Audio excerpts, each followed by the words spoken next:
Hola, mi nombre es Fabricio Mejía Madrid y esta es mi colaboración semanal para Sin embargo, que se llama La debacle del debate. Escribo esta columna cuando las encuestadoras dan por ganadora del debate presidencial a Claudia Sheinbaum.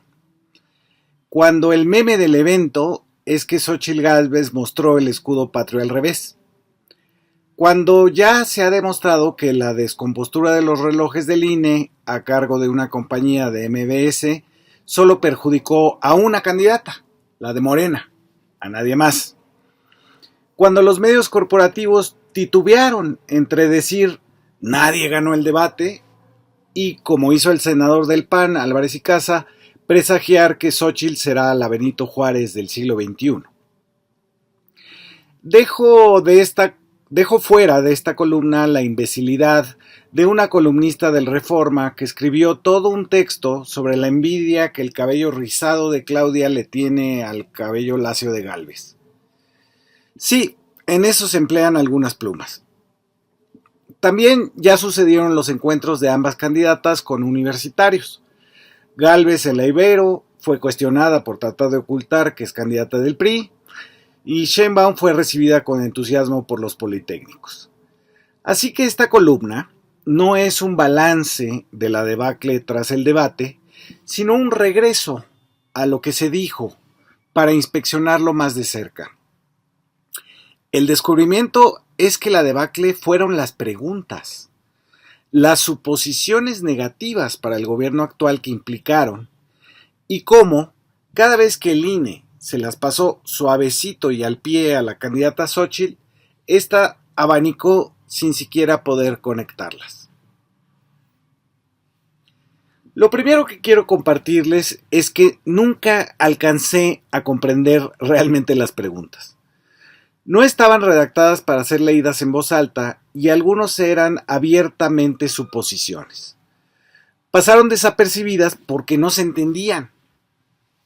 Revisitando algunas de ellas me di cuenta de que estaban sesgadas, hacia la oposición, por supuesto. Pongo 3 ejemplos, aunque enumero en esta columna muchos más. El más obvio fue el de la salud. Dice el conductor de TV Azteca que fungió como moderador. Según Coneval, de 2018 a 2022 aumentó la población que enfrentó carencias de salud. En 2018 eran 20 millones de mexicanos y en 2022 50.4 millones de mexicanos. Candidato Maínez, ¿qué haría usted? ¿Cuál es su propuesta para que la salud esté al alcance de todas y de todos los mexicanos? El moderador de TV Azteca se refiere a un estudio que mide la afiliación a algún sistema de salud y no el acceso a la salud. Son cosas distintas, que en su momento ya habían sido explicadas.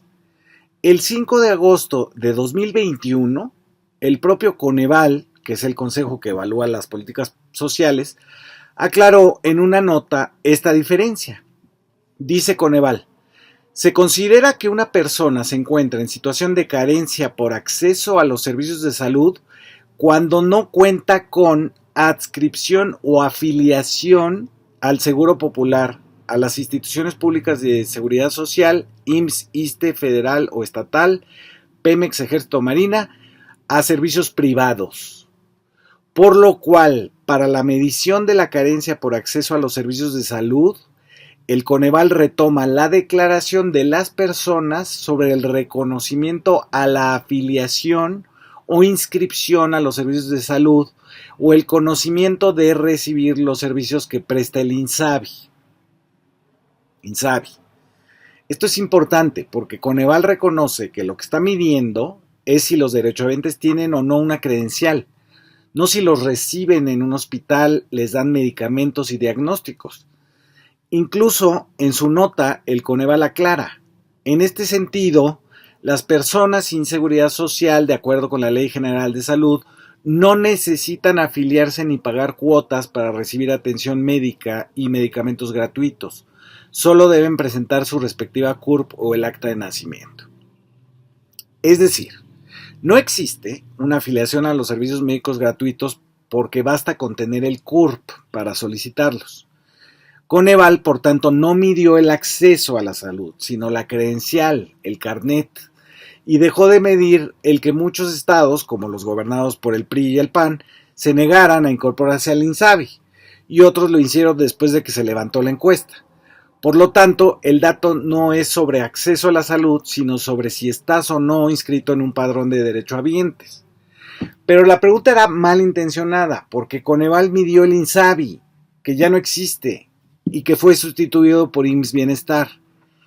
Sin embargo, para los moderadores, una medición del 2020, hace 4 años, valía para describir lo que les interesaba, que la cobertura de servicios médicos ha bajado y no ha aumentado.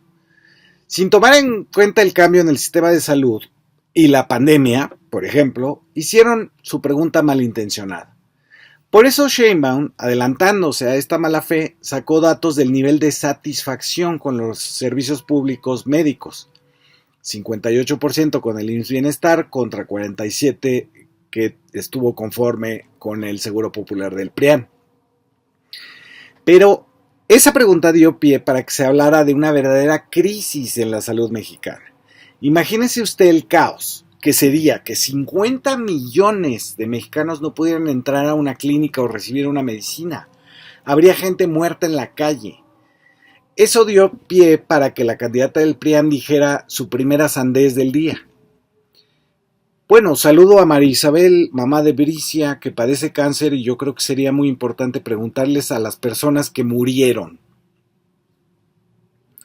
Luego, más adelante Gálvez aseguraría otra sandez. Según ella, la esperanza de vida bajó 9 años en la Ciudad de México. El INEGI dice otra cosa. Subió de 76.6 años a 76.8 años entre 2018 y 2024. La segunda pregunta insidiosita del debate fue: candidata Xóchitl Gálvez, hubo enorme polémica en torno a las escuelas de tiempo completo. ¿Usted qué propondría? ¿Desaparecerlas? ¿Mantenerlas? ¿Incrementarlas? ¿Cuál es su posición? Da por hecho la pregunta que hay polémica y pone a Gálvez en la antesala de que asegure que las escuelas de tiempo completo fueron, así dijo, destruidas por el gobierno de la 4T. Hay casi 500,000 de niños que hubieran quedado asombrados de que estudian en escuelas que ya fueron destruidas.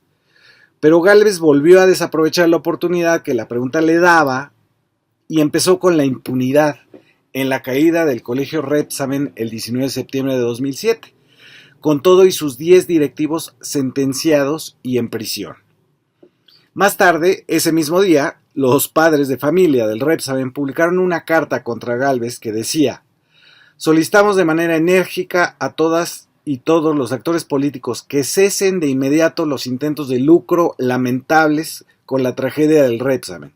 Solicitamos a los medios no difundir noticias, lo entrecomillan, que únicamente buscan el beneficio personal de aspirantes a cargos de elección sin escrúpulos. Se presentará una demanda de juicio de amparo para proteger nuestros derechos fundamentales y preservar la dignidad de nuestros familiares fallecidos. Así, la salud fue el tema de preguntarle a los muertos y el de la educación acabó también hablando de muertos. La necropolítica del calderonato en boca de su candidata del PRI. La tercera pregunta sesgada fue: la corrupción en sus dos grandes acepciones, la del despojo a los ciudadanos en cada trámite o la de la apropiación indebida de recursos públicos en contrataciones y obras, no se ha podido superar. Cada sexenio trae su nuevo escándalo: privatizaciones, Fobaproa, Enciclomedia, Odebrecht, estafa maestra y Segalmex. Lo cierto es que no se ha logrado erradicar ni tener avances contundentes y significativos. A quien redactó esta pregunta se le fueron varios detalles. Primero, que la corrupción no es solo la mordida en el trámite y los contratos de obra pública. Eso es solo la parte del gobierno, a la que faltó agregarle además el dispendio como el INE, el IFAI, la Suprema Corte, en los fideicomisos, los bonos, los viajes, los seguros médicos y un corrupto etcétera. Está la corrupción de los privados, como la del cártel inmobiliario, la evasión de impuestos, los paraísos fiscales, el robo de huachicol a escala industrial. La iniciativa privada corrompe también al gobierno. El otro detalle que se le olvidó a quien redactó la pregunta es pensar que nada ha cambiado. ¿Cómo se explica, entonces, que el combate a la corrupción le haya ahorrado a la Hacienda Mexicana 2.4 billones de pesos? Quien redactó esa pregunta tenía en mente el eslogan de la despolitización. Todos son iguales, nada ha cambiado y no hay que participar porque está ya por demás. Es curioso que el mensaje intrínseco de esa pregunta se dé en el marco de un intercambio organizado por el INE, que se supone debería estimular la participación. Pero otra vez, ante este pase de gol del INE, Gálvez se enredó y contestó. Pues preguntarle no me contestó porque le dieron ivermectina, que es un medicamento para piojos cuando no estaba aprobado. Le tuvieron que decir, ¿la pregunta no desea contestarla? Ah, bueno, si me la repite, respondió Gálvez ante el asombro de quien siguiera escuchándola. Ella estaba clavada en un medicamento, la ivermectina, que es un antiinflamatorio que se utiliza desde 1987 en casos de dengue, influenza y zika, y que fue recetado para las complicaciones del COVID-19. Y se le fue la pregunta sobre la corrupción, que no ha cambiado nada, y que le puso ahí quien redactó las preguntas desde el INE. Así como Xóchitl confesó el 6 de diciembre de 2023 que no tenía un encargado de combate a la corrupción de la mesa temática de su proyecto de gobierno. En aquella ocasión, que presentó a sus allegados, dijo: está pendiente la mesa de transparencia y combate a la corrupción, que es clave para nosotros. Si alguien la quiere encabezar, que levante la mano. Dijo a un auditorio atónito donde nadie levantó la mano. Por eso, en este debate, cuando se le preguntó sobre corrupción, prefirió hablar de un antiinflamatorio. Presionada por la moderadora de Televisa, que le sirvió el balón por segunda vez, Xóchitl solo alcanzó a decir: a ver, funcionarios honestos que realmente puedan demostrar el origen de sus recursos, su patrimonio. 2. La caja de cristal, fortalecer las facultades del INAI. Yo no voy a desaparecer al INAI, hay que darle dientes. No voy aquí a repetir que ella misma, Xóchitl, ocultó su patrimonio en su última declaración en el Senado en mayo de 2023, cuando dejó en blanco el rubro de las 3 empresas de la que es dueña, y hasta el de la casa, que todos le conocemos, producto presumible del moche cuando era delegada en Miguel Hidalgo. Según ella, solo tiene 3 tarjetas de crédito.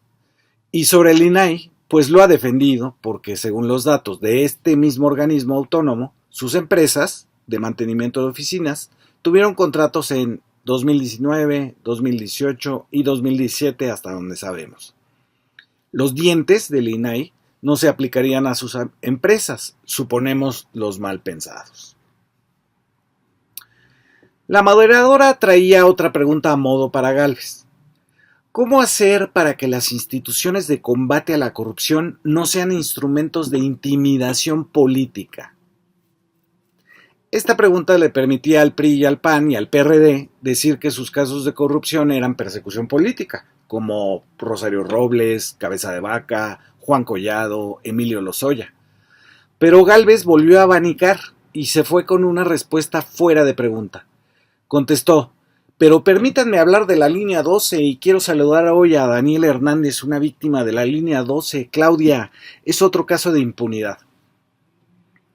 Así siguió todo el debate Xóchitl, los moderadores poniéndole preguntas a los pies y ella sin poder conectar el balón para irse a driblar sin pelota en los camerinos. Disfrazadas de preguntas de redes sociales, el INE escogió también esta pregunta que casi no estaba sesgada ideológicamente. ¿Por qué no generar empleos, preguntan, en vez de regalar dinero? Ahí el INE demostró estar en contra de los derechos universales de los programas sociales, como lo ha expresado en reiteradas ocasiones Xóchitl Gálvez. Ella considera que es regalar dinero, cuando todos sabemos que los programas sociales son a cambio de trabajo y estudio, o de las dos.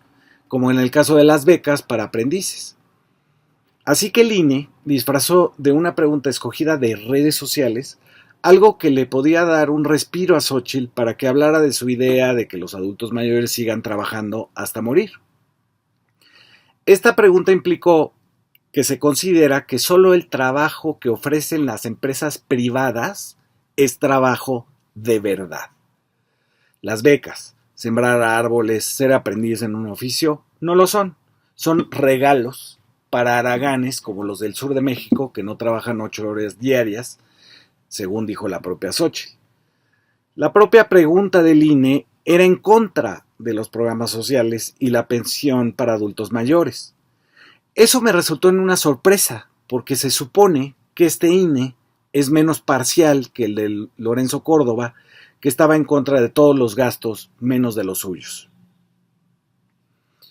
Vinieron otras preguntas sesgadas, ya muy burdas, como la de la violencia contra las mujeres, que fue: ¿qué acciones sustantivas y con enfoque de derechos humanos va a realizar para atender las violencias contra las mujeres, si las alertas de violencia de género no han funcionado, si las secretarías, institutos de las mujeres y fiscalías especializadas tampoco han incidido en bajar los índices?